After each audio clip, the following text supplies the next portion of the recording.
Salam kekasih Tuhan, bertemu kembali pada pembacaan firman. Tetap semangat dan bersuka cita. Semoga Bapak Ibu sehat selalu dalam lindungan Tuhan.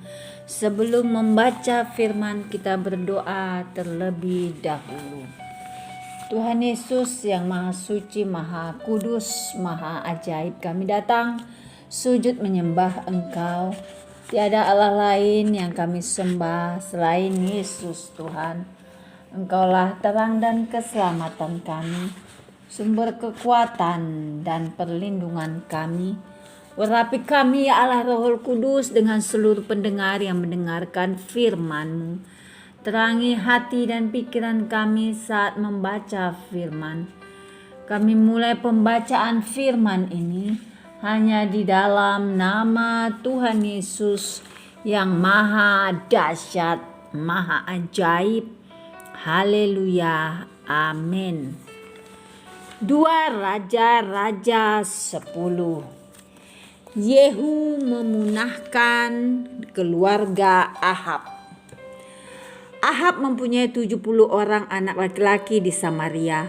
Yehu menulis surat dan mengirimnya ke Samaria kepada pembesar kota itu, kepada para tua-tua dan kepada para pengasuh anak-anak Ahab. Bunyinya, sekarang segera sesudah surat ini sampai kepadamu, kamu yang mempunyai anak-anak tuanmu di bawah pengawasanmu, lagi pula mempunyai kereta dan kuda dan kota yang berkubu serta senjata, maka pilihlah seorang yang terbaik dan yang paling tepat dari antara anak-anak tuanmu, lalu dudukkanlah dia di atas tahta ayahnya. Kemudian berperanglah membela keluarga tuanmu. Tetapi mereka sangat takut dan berkata, sedangkan kedua raja itu tidak dapat bertahan menghadapinya, bagaimana mungkin kita ini dapat bertahan? Sebab itu kepala istana dan kepala kota, juga para tua-tua dan para pengasuh mengirim pesan kepada Yehu, bunyinya, kami ini hamba-hambamu, dan segala yang kau katakan kepada kami akan kami lakukan. Kami tidak hendak mengangkat seseorang menjadi raja. Lakukanlah apa yang baik menurut pemandanganmu. Kemudian Yehu menulis surat untuk kedua kalinya kepada mereka. Bunyinya, jika kamu memihak kepadaku dan mau menurut perkataanku, ambillah kepala anak-anak tuanmu dan datanglah kepadaku besok kira-kira waktu ini ke Yisrael. Adapun ke-70 anak raja itu tinggal bersama-sama orang-orang besar di kota itu yang mendidik mereka.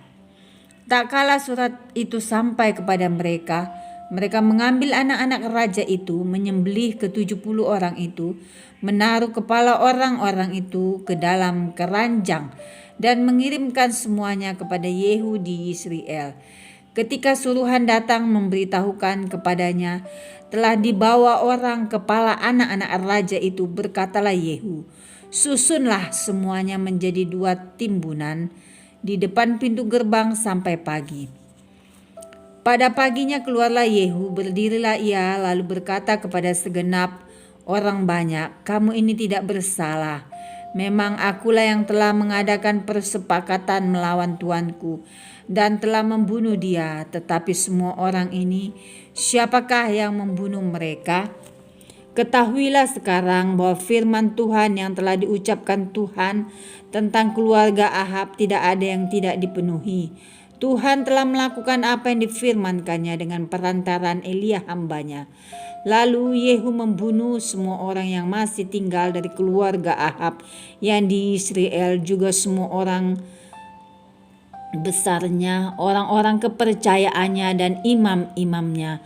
Tidak ada padanya seorang pun yang ditinggalkan Yehu hidup. Kemudian bangkitlah Yehu pergi ke Samaria, di jalan dekat Bet-Eket, perkampungan para gembala. Bertemulah ia dengan sanak saudara Ahazia Raja Yehuda. Lalu ia bertanya, siapakah kamu ini? Jawab mereka, kami adalah sanak saudara Ahazia, dan kami datang untuk memberi salam kepada anak-anak raja. dan anak-anak ibu suri. Berkatalah Yehu, tangkaplah mereka hidup-hidup.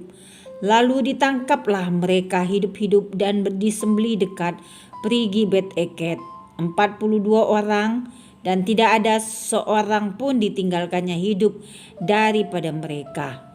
Setelah pergi dari sana, bertemulah ia dengan Yonadab bin Rekab yang datang menyongsong dia. Ia memberi salam kepadanya serta berkata, "Apakah hatimu jujur kepadaku seperti hatiku terhadap engkau?" Jawab Yonadab, "Ya, jika ya, berilah tanganmu."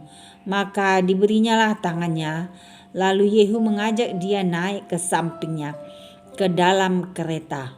Berkatalah Yehu, "Marilah bersama-sama aku, supaya engkau melihat bagaimana giatku untuk Tuhan."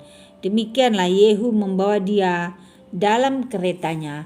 Setelah Yehu sampai di Samaria, maka ia membunuh semua orang yang masih tinggal dari keluarga Ahab di Samaria. Ia memunahkannya sesuai firman yang diucapkan Tuhan kepada Elia. Yehu menghapuskan penyembahan Baal.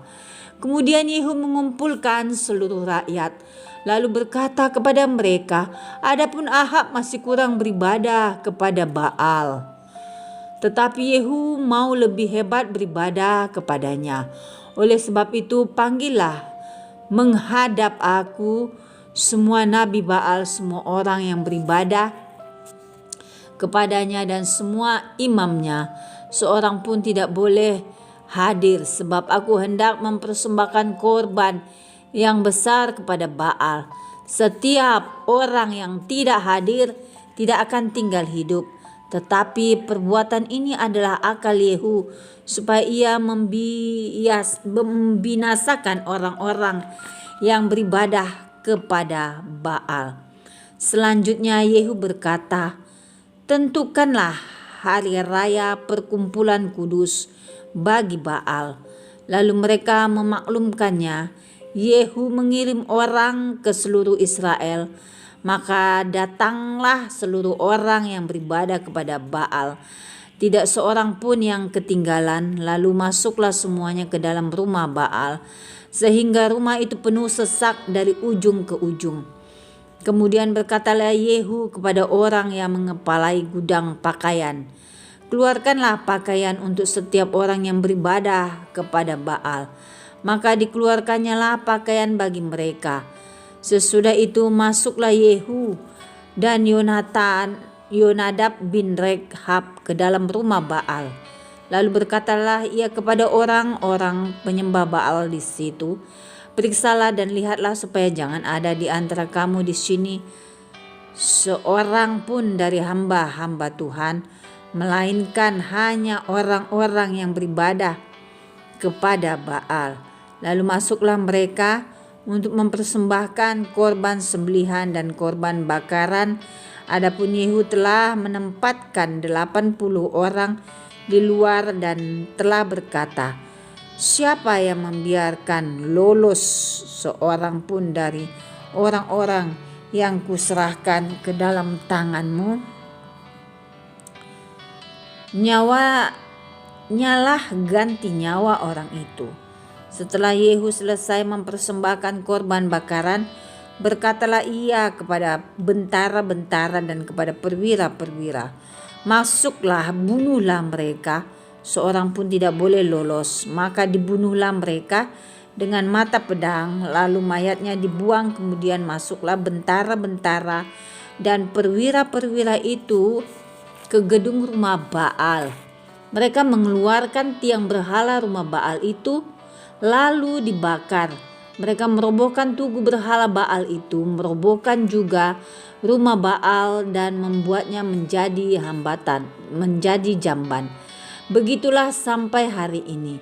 Demikianlah Yehu memunahkan Baal dari Israel.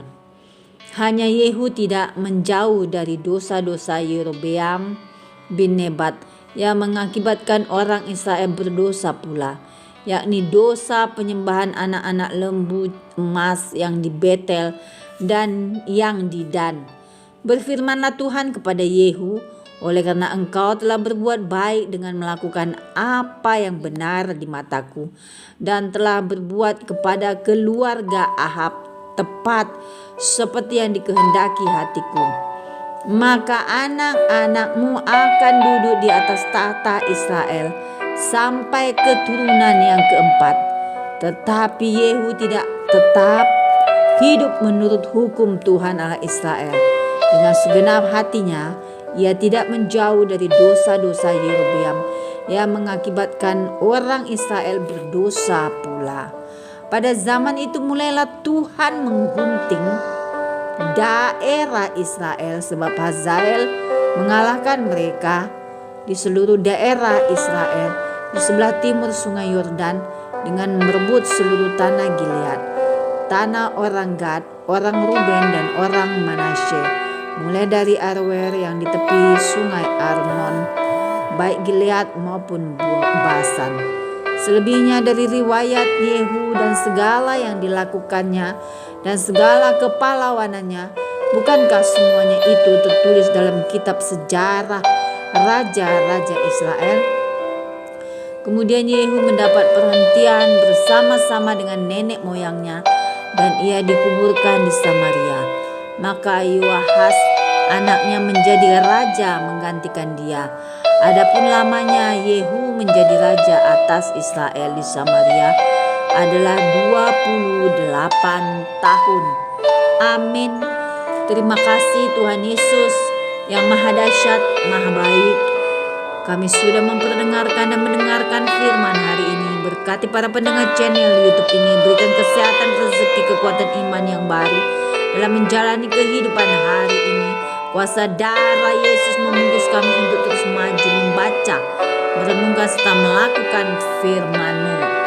Dan barang siapa yang berseru kepada nama Tuhan akan diselamatkan. Terpujilah Engkau Tuhan El Shaddai, Bapa yang ajaib, maha